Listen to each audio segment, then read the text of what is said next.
Railway में पूछा गया प्रॉफिट लॉस का तगड़ा क्वेश्चन, ध्यान देना प्यारे दोस्तों। अरविंद ने 120 मीटर कपड़ा 15,000 में खरीदा, यहां तक हमें कोई तकलीफ नहीं। अब यहां से हम समझेंगे, उसने कपड़े का 45% भाग 40% के लाभ पर बेचा, तो हमने माना कि जो टोटल कपड़ा है वो एज ए अपने आप में 100% है, एज ए 100% जो भी है उसमें से हमने कपड़े का 45% भाग 40% लाभ पर बेचा। और प्यार समझना है इसको, फिर 25% भाग 10% की हानि पर, इसका 25% निकालोगे और आपने 10% की हानि पर बेच दिया। फिर कहता है शेष, तो देखो टोटल 100%, 45-25 को आप जोड़ोगे जब तो 70 हुआ, तो बचा कितना 30%।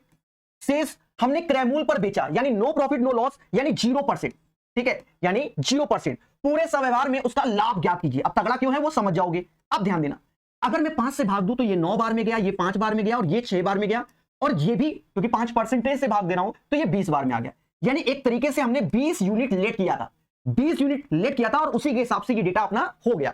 अब यहां गुणा करोगे तो ये 360% प्लस का आएगा, ये माइनस का 50% आएगा और उससे तो 0 आएगा। यानी एक तरीके से जो लाभ है वो 310%। अब यहां समझने वाली बात को समझना देवताओं, देखो हम लोग जानते हैं एक यूनिट एज ए 100% होता है, तो अगर हम 20 यूनिट बोल रहे हैं यानी हमारा सीपी एक तरीके से था 2000%, क्योंकि परसेंटेज 2 जीरो खा जाएगा, 2 जीरो खा जाएगा तो 20 बचता है। बात समझ में आई, यानी कि 100% मान के चल रहे हो, क्योंकि आप यूनिट में कन्वर्ट है, तो 20 यूनिट का मतलब एक तरीके से क्या हुआ 2000%। और यही वैल्यू जो अपनी है वो 15,000 के बराबर है। ओवर तो लाभ आपको हो रहा है कितना 310%।